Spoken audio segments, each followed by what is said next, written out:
What's going on, everybody? This is your man, John Fortune, the host of the Frustrated Fan Sports Show. And I'm coming to you on a holiday week where we're going to have some fun talking about the Skins, what happened, and what's going to happen when we move forward with the Washington Redskins. First, let me just get into this game. I have to admit, Jay Gruden called a hell of an offensive game yesterday.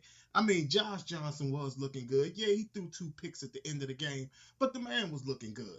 I mean, for once we actually saw somebody wear the number 8 and not look shitty wearing number 8. And I have to really delve deep into why we lost this game and, of course, how I've always felt about Greg Minuski. But again, first starting off, Jay Gruden in the play calling. I mean, Jay Gruden really did a hell of a job calling plays yesterday.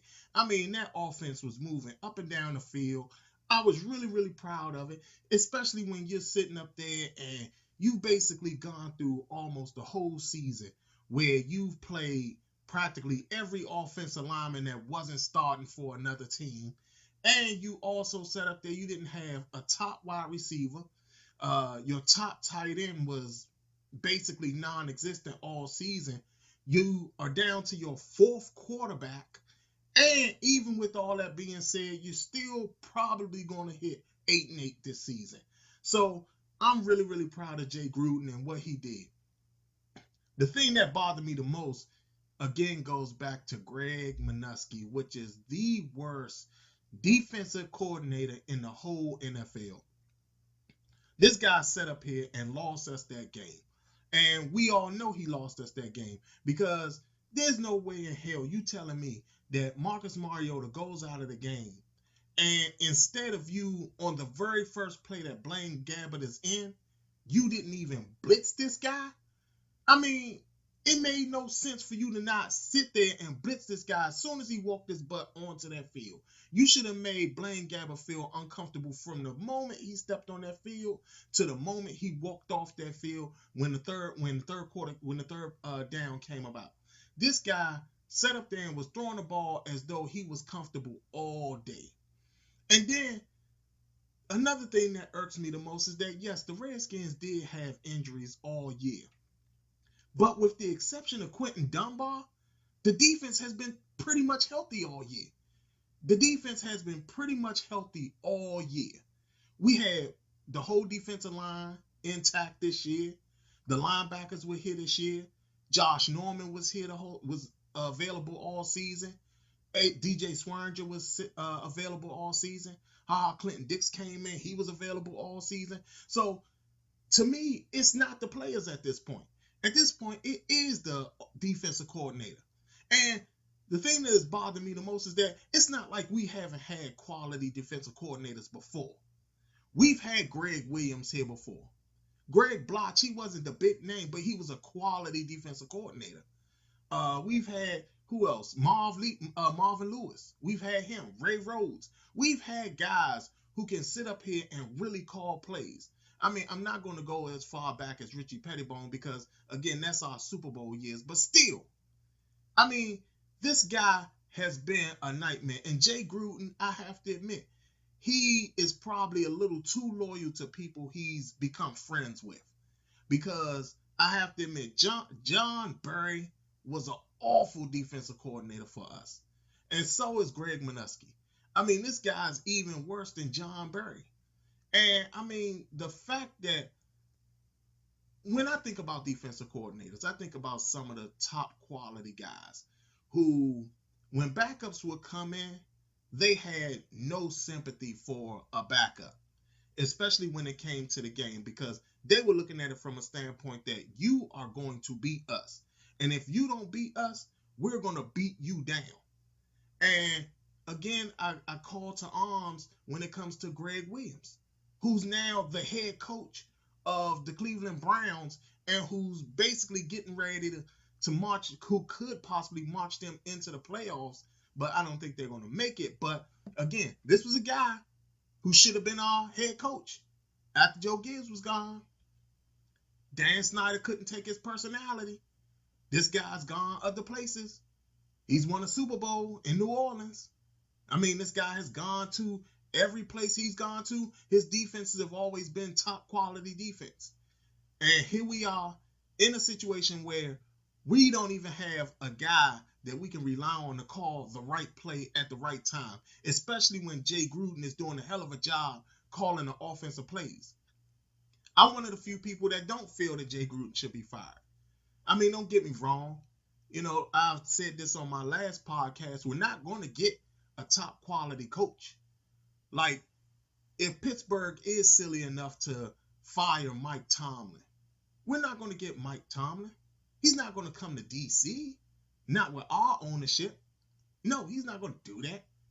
Then on top of that, you know, we're not going to get like a Mike McCarthy. He's not coming here either.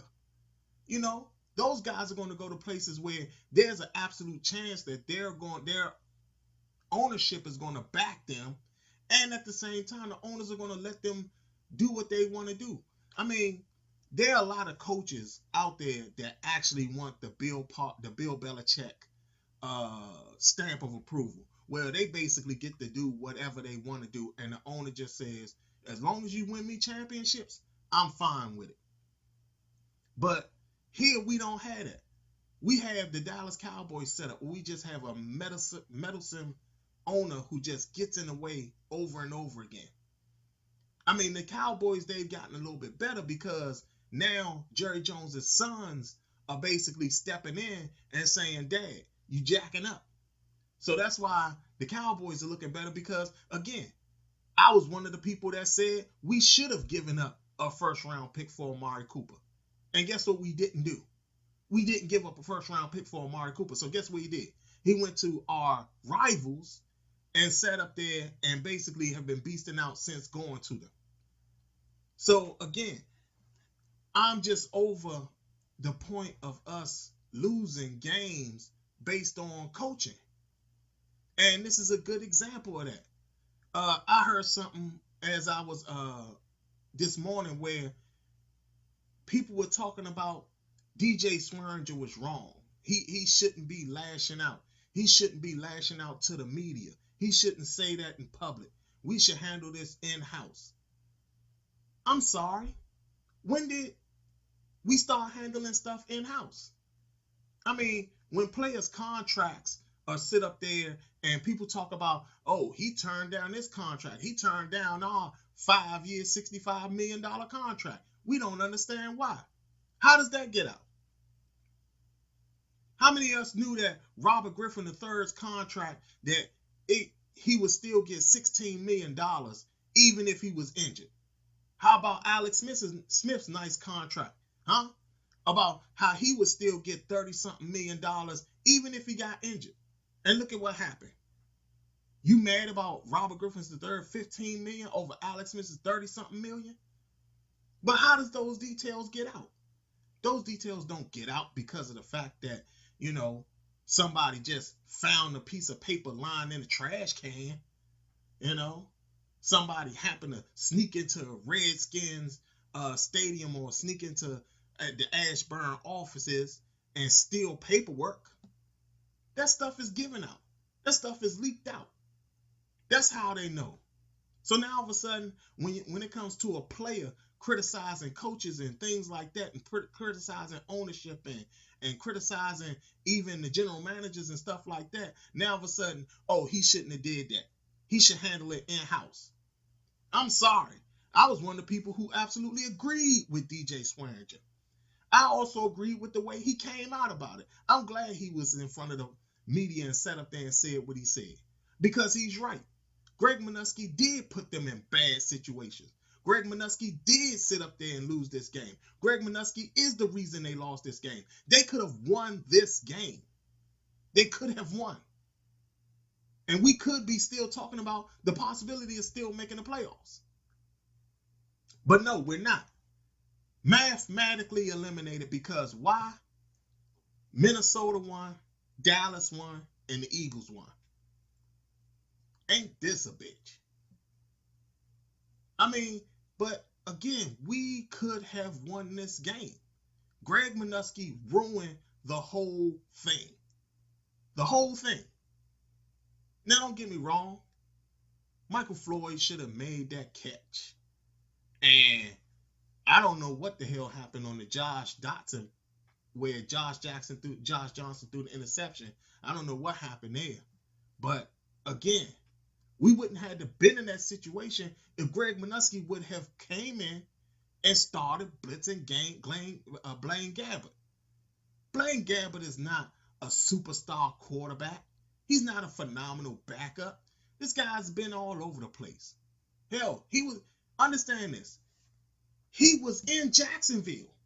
Blaine Gabbert was in Jacksonville and he couldn't beat out Blake Bortles. Why is that? Because if you're not even better than the guy that they had to bench, then guess what? You're not that good either. So why in the hell did Greg Minuski not sit up there and not blitz this guy over and over again? And then again, like I said, we had a practically healthy defense this year. The offense was the one that wasn't healthy this year. All those offensive linemen that we brought in and had to start them, and we had Trent had to go down a couple games. I mean, the only consistent person that's been on our offensive line has been Morgan Moses. And he's been struggling because why? When you're playing beside people that you're not familiar with, guess what? You don't know their nuances. You don't know their little ticks and things like that. He knew Brandon Sheriff's ticks. He knew Brandon Sheriff what happened when a snap count happens, what to do. He probably even got his cues a lot of times from Brandon Sheriff a lot of times. So now all of a sudden you put all these unknown guys beside him. Guess what happens? He's now thrown off his game. But again, I go back to what I said before. Jay Gruden coached a hell of an offensive game. And maybe that's another thing. Jay Gruden probably should be a little bit more on his defensive coordinator. Because he's given free range to two defensive coordinators. And they both screwed him. Both of them. John Berry and Greg Minuski screwed Jay Gruden. They really did. And this guy, like I said, he called a phenomenal offensive game yesterday. I mean, we were talking so bad about Jay Gruden about knowing situational football. He understood that he had to keep running Adrian Peterson yesterday. He knew this. He knew this. And the fact that he's still doing what he's supposed to do, it's amazing. So, at the end of the day, Jay Gruden did a hell of a job. Josh Johnson, I will say this. I like the guy. I think he's a really good quarterback, fairly decent quarterback. He's 32,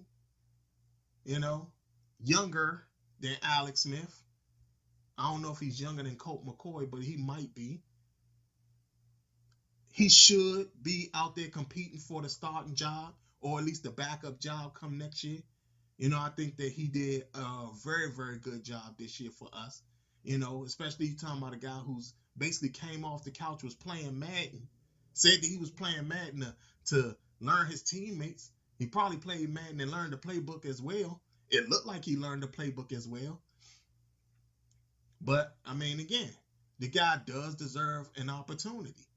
I mean, here we are again, and where I talked about this several shows ago about how the state of the black quarterback is in the NFL and how they're underdeveloped and how they don't get the same looks that these white quarterbacks get.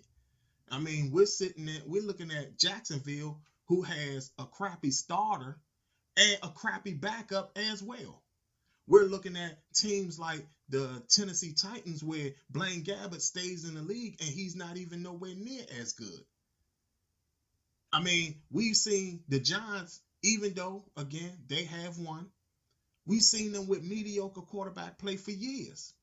And they're still the only team who hasn't had a black quarterback start for them. Again, the season is going to be what it is. And we're going to probably more than likely finish 8-8. My thing is that at this point, we need to play hard and eliminate the Eagles. Let the Eagles be eliminated. If we're going home, the Eagles should be going home too. And that is exactly how we should be looking at the season. We go home, Eagles go home as well. Because they have to win our game. So my thing is, do everything you can to blow their playoff hopes. Let's not help Nick Foles win a Super Bowl accidentally again. But today, what I want to do is now, I'm about to close the show out. I want to let y'all know this is the second to last show before the end of the year. And come next year, I'm going to be doing some things. A lot of the format of the show is going to change.